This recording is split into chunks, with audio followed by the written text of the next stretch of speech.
You've got mail.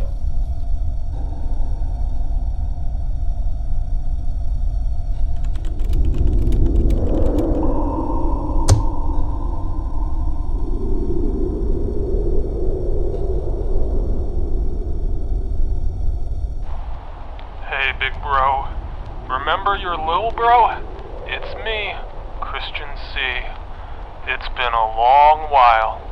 I'm doing good. I graduated from PBCC with 2 computer-aided drafting and design degrees. And currently, I'm getting by with living with my folks in a monthly tugboat. Mama is doing okay. She's been retired for, over a year now. She feels happier not having to rush back and forth through traffic and all that hustle and bustle. But currently, she mostly sleeps on the couch during a bunch of the day. Yet, she does get up sometimes to go out with the family or do some work. We haven't seen much of our aunts either. I have talked to Mom, and I quote her when she said, "I do not regret giving life to Cole. We've had a bunch of good years up till the madness, and all things considered, I still love Cole very much, like any mother would for her son." She really does.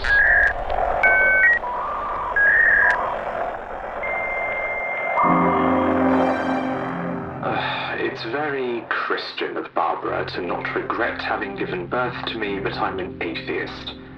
I also have no regrets about emerging from her womb, although she is mistaken about the bunch of good years we supposedly had together. I grew up in an abusive household with Barbara and my former stepfather Jerry, where physical and mental punishments ran the gambit, from bare-assed beatings to cold showers to bizarre scenarios acted out with glee by 2 deeply neurotic adults. The treatment I received in Richmond, VA was another matter altogether. To raise a child in such conditions is inexcusable. Even at a very young age, I knew that they would abandon me. They were both irresponsible and incompetent parents who exposed me to traumas that I would rather not remember. As for Barbara professing her love for me, I have not seen any evidence of it in close to 20 years, and that's a very long time. Barbara's definition of love is a hackneyed, sentimental term she uses to extract a response. Love is not something you say, it's something you do by staying in contact with a person, visiting, communicating, asking questions and answering them. You will remember that in the 16 years that I lived in California, Barbara only visited me 1 time.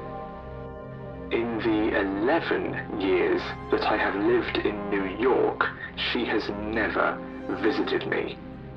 In spite of the fact that it is always the parents' responsibility to guide their relationship with their children, on several occasions I have gone beyond the call of duty to visit her, but I will never make such an effort again.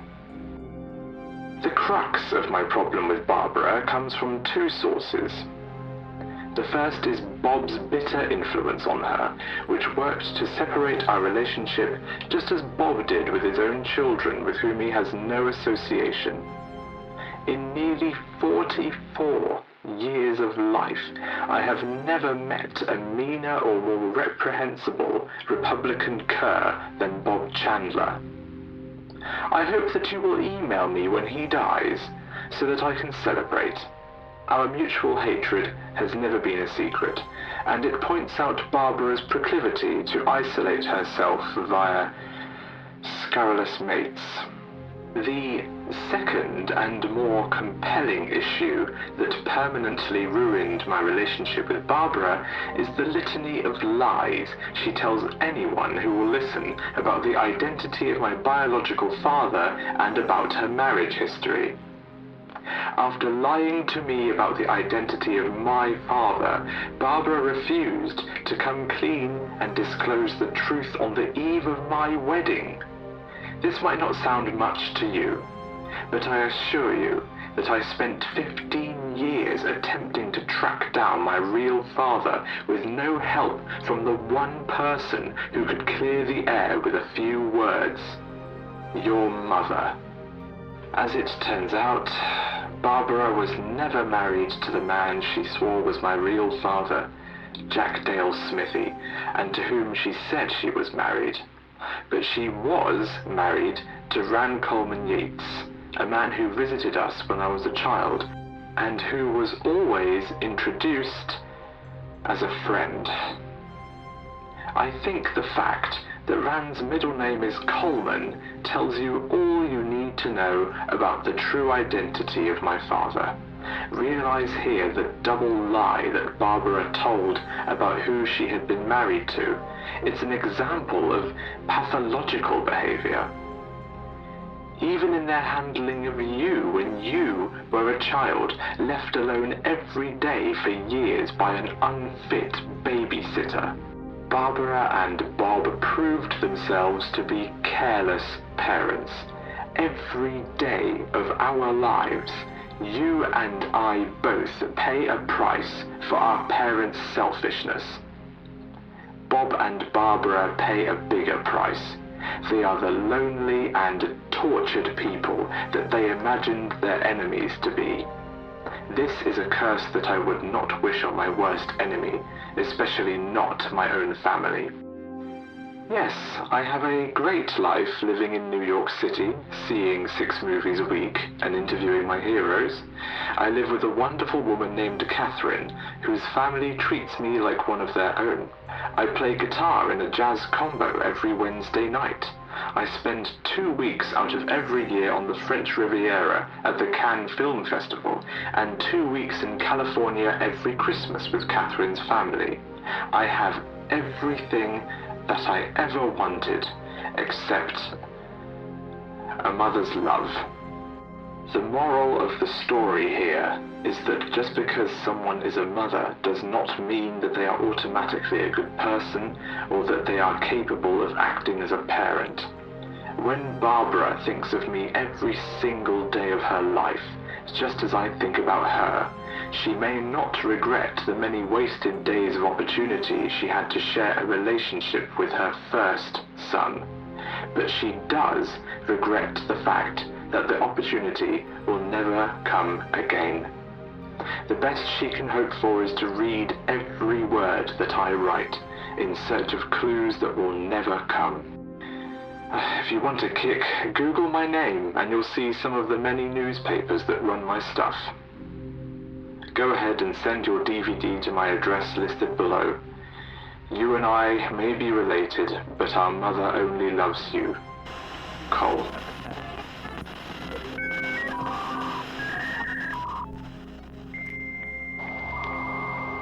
I hope you're doing well.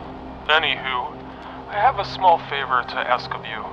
I have previously submitted a video for PlayStation's Parappa the Rapper contest, and I am currently among the top 10 contestants.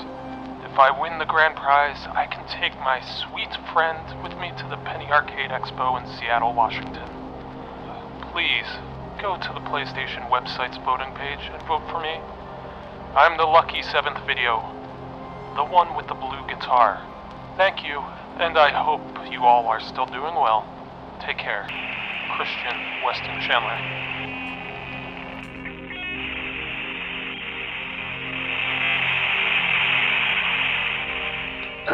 Before you ask any favors, you might want to consult your mother about the past 20 years of secrecy, neglect, avarice, and coldness that have irreparably ruined her relationship with me.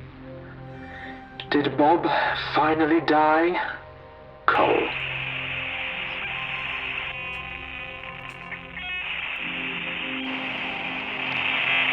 Joseph Cole Smithy. While I have an understanding of most of the events in Mama's past, I am a man who does not judge one in regards of such unpleasantries. Besides which, that is not the point. I have a chance to win a trip to Seattle, Washington, attend a big gaming event, possibly take a tour of Nintendo of America, Inc., 2 PSPs with Parappa the Rapper games, And if I should win, I would take my sweet friend, Megan Schroeder. Although we are not yet on romantic conclusions, I still am fond of her and care about her very much. I'm only requesting for a vote towards possible romance, towards a great gaming experience I have not experienced before, and towards potential great footage on my next CWC on TV DVD that I will likely put together around my 50th or sooner. On another topic, I have viewed your website numerous times and I have enjoyed reading your well-detailed reviews on the movies. I am looking forward to purchasing the DVDs for Grindhouse, Planet Terror, Death Proof, Aqua Teen Hunger Force movie film for theaters, possibly Spider-Man 3 and Transformers. I'm a total Autobot fan. I hope you and your girlfriend are doing well and getting along, and I wish you two the best. And keep up the good work on your reviews. Your little half-bro, Christian Weston Chandler.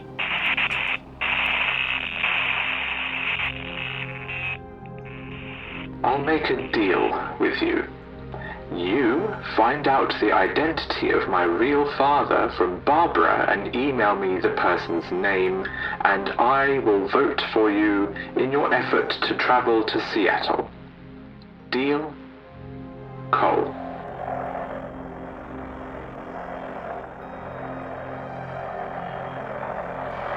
Well, okay.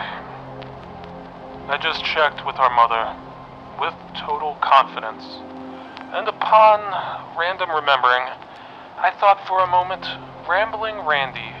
Boy, that was a totally goofy misconception.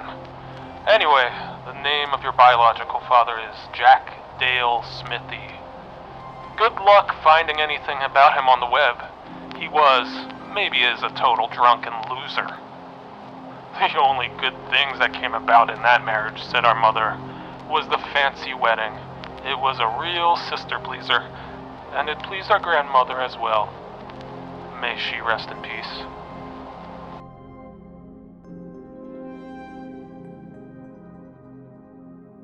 We have a problem. Jack Dale Smithy is not my biological father. Barbara lied to me in saying that she was married to Jack. However, I do have a copy of her marriage certificate to Ran Coleman Yates on June 16th, 1961. It seems likely, since Ran's middle name is Coleman, that this man is my biological father. Check your information. I will only participate in our deal if I am convinced that the truth has been given.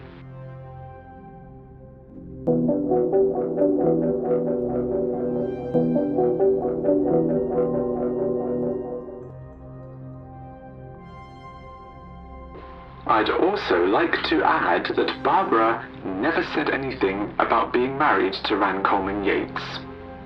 I would never have known about the marriage had I not made a special trip to Richmond to get copies of all her marriage certificates, which, by the way, did not include a certificate of marriage to Jerry Harmon. You figure that one out on your own.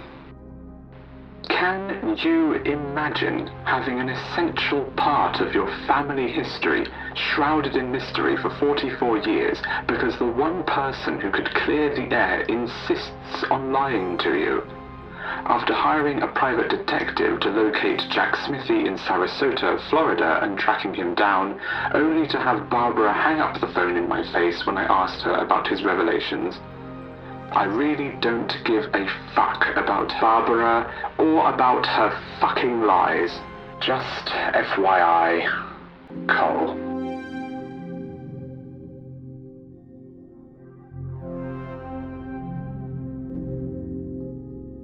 We have a problem. Jack Dale Smithy is not my biological father. Barbara lied to me in saying that she was married to Jack. However, I do have a copy of her marriage certificate to Ran Coleman Yates on June 16th, 1961. It seems likely, since Ran's middle name is Coleman, that this man is my biological father. Check your information. I will only participate in our deal if I am convinced that the truth has been given. Regarding drunk losers, Bob and Barbara met at a bar that my good friend Chuck McGuigan worked at as a bartender at the time. He witnessed firsthand Barbara and Bob acting out as a couple of drunken losers. It was an ugly episode that Chuck remembers vividly. We still talk about it to this day. Check that information out with your parents. You have to remember, kid, I've been around a lot longer than you, and I know a lot more about Bob and Barbara than even they know I know. Good luck. Kindest regards. What you just did was stick a knife in our back and kill us. Have you started to wonder why it is that you have this misconception about who my father? I would submit that since Barbara was never married to Jack, and my name, Cole, matches up with the middle name of the man she never told you she was actually married to, I have proof here in my right hand. Ran Coleman Gates. Your mother has spun a wicked web of lies, and she is the only one who can sort them out. As I told you, I don't give a fuck about her lies. I'm not so interested as to seek out and pay for an expensive DNA test to tell me what I already know, that Jack Dale Smithy is not my father. Let me know when that fuck Bob finally drops.